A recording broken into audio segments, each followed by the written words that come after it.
Hello दोस्तों, हमारे channel ख्वाबों की दुनिया में आपका स्वागत है। हमारे चैनल पर आपको देखने को मिलेंगी कुछ नई और इंटरेस्टिंग कहानियाँ। अगर आपको हमारी ये कहानियाँ पसंद आई तो लाइक ज़रूर कीजिएगा और साथ ही अगर आप हमारे चैनल पर पहली बार आए हैं तो बिना सब्सक्राइब किए मत जाइएगा। तो चलिए अब हम आज की कहानी शुरू करते हैं। जंगल के दो ऊंचे पेड़ों पर दो बहुत ही सुंदर घर बने हुए थे, जिनमें निया और जिया नाम की दो सहेलियां अपने परिवारों के साथ रहती थी।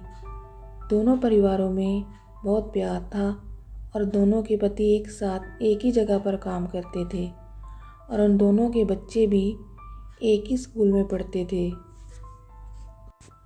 उनकी ज़िंदगी हंसते खेलते गुजर रही थी। फिर एक दिन दोनों सहेलियां आपस में बातें कर रही थी कि तभी निया कहती है, जिया, मैं तुमसे कितने दिनों से कुछ कहना चाहती थी। देखो, हमारे पति रोज सुबह जल्दी उठकर काम पर चले जाते हैं और रात को भी काफ़ी देर तक काम करते हैं, पर फिर भी उन्हें उनकी मेहनत के लिए जितने पैसे मिलने चाहिए वो नहीं मिलते, क्योंकि उनका मालिक बहुत ही लालची है और वो कम पैसों में ज़्यादा काम लेता है। हाँ, तुम ठीक कह रही हो निया, पर हम कर भी क्या सकते हैं।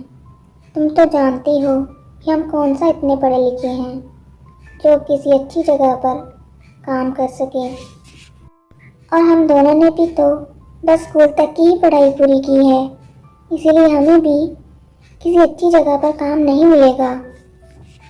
हाँ जिया, पर मैं सोच रही थी क्यों ना हम अपना कोई काम करें। तुम क्या कहना चाहती हो निया? बस यही कि तुम इतना अच्छा खाना पकाती हो कि जो भी खाता है तुम्हारी तारीफ किए बगैर नहीं रह पाता, और मैं भी ठीक ठाक खाना बना लेती हूँ। क्यों ना हम एक छोटी सी दुकान खोल लें। पर निया, दुकान के लिए पैसे कहाँ से आएंगे? हमारे पति जितना भी कमाते हैं वो सब तो घर के खर्चों में और बच्चों की फीस में चला जाता है। हाँ ठीक है जिया, हमें ज़्यादा पैसों की ज़रूरत नहीं पड़ेगी। हमारे पास जो भी घर में मौजूद है हम उसी से शुरुआत कर लेंगे। क्या ऐसा हो सकता है निया? हाँ क्यों नहीं जिया, अगर हम मिलकर कोशिश करें तो हम कर लेंगे। तो ठीक है जिया, मैं आज रात को अपने पति से बात करूँगी और तुम भी अपने पति से बात कर लेना। ठीक है निया, मैं कर लूँगी।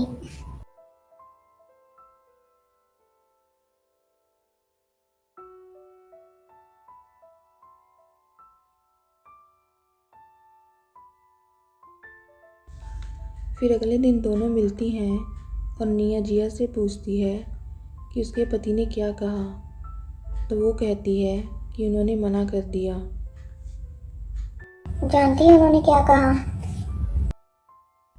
देखो जिया, तुम सारा दिन घर संभालने में लगी रहती हो और बच्चे भी तुम्हें काफ़ी परेशान करते हैं। मैंने देखा है तुम रात तक काफ़ी थक जाती हो और ऊपर से मैं अपने काम का बोझ तुम पर डाल दूं। नहीं, मैं ऐसा नहीं कर सकता। मैं चाहता हूँ तुम आराम से खुशी खुशी अपनी ज़िंदगी जियो, बाकी सब मैं संभाल लूँगा। तुम परेशान मत हो। अच्छा तो निया, अब तुम बताओ तुम्हारे पति ने क्या कहा? वही कहा जो तुम्हारे पति ने कहा। वो नहीं चाहते कि मुझे कोई परेशानी हो।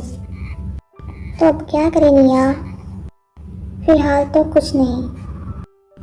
अगर दोनों यही चाहते हैं तो ठीक है, यही सही।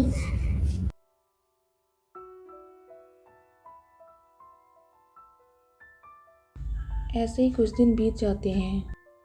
फिर दोनों सहेलियां बातें कर रही होती हैं कि तभी उन दोनों के पति काम से जल्दी वापस आ जाते हैं।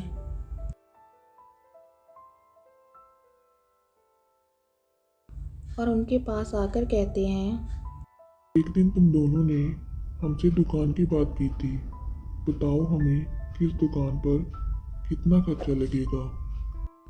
तभी निया कहती है, उस दुकान पर कोई खर्चा नहीं लगेगा। पर पहले आप दोनों हमें बताइए कि आप दोनों काम से जल्दी वापस क्यों आ गए और अचानक से दुकान के बारे में क्यों पूछ रहे हैं। तो निया का पति कहता है, हम दोनों ने नौकरी छोड़ दी। जिया कहती है, पर क्यों, आप दोनों ने नौकरी क्यों छोड़ दी।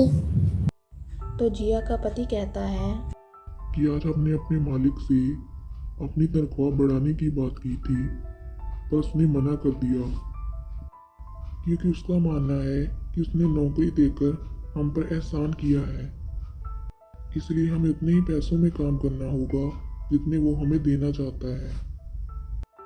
इसीलिए हम दोनों ने नौकरी छोड़ दी। उनकी बात सुनकर निया कहती है, बिल्कुल ठीक किया आपने। और जिया भी उसकी हाँ में हाँ मिलाती है।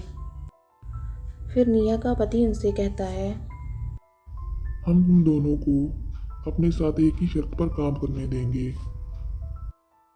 और वो शर्त ये है कि तुम दोनों जब खाना बनाओगी तो घर के सारे काम हम करेंगे, फिर चाहे वो सुबह का नाश्ता बनाना हो, घर की सफाई करनी हो, या फिर बच्चों को स्कूल छोड़ना, ताकि तुम दोनों बिना किसी परेशानी के खाना बना सको। निया कहती है, आप दोनों ये सब कैसे करेंगे, आपको इसकी आदत नहीं है। माना कि हमें आदत नहीं है, पर तुम दोनों भी तो इतना सारा खाना रोज रोज नहीं बनाती हो। अच्छा ठीक है, हमें आपकी शर्त मंजूर है।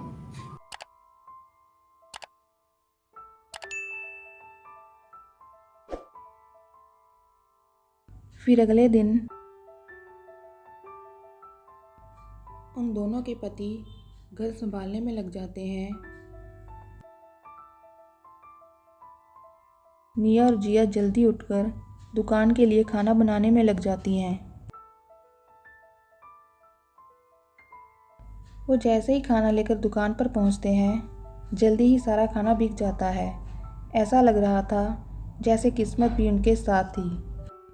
धीरे धीरे करके उनकी दुकान काफ़ी अच्छी चलने लगती है और वो खुशी खुशी अपना जीवन व्यतीत करने लगते हैं।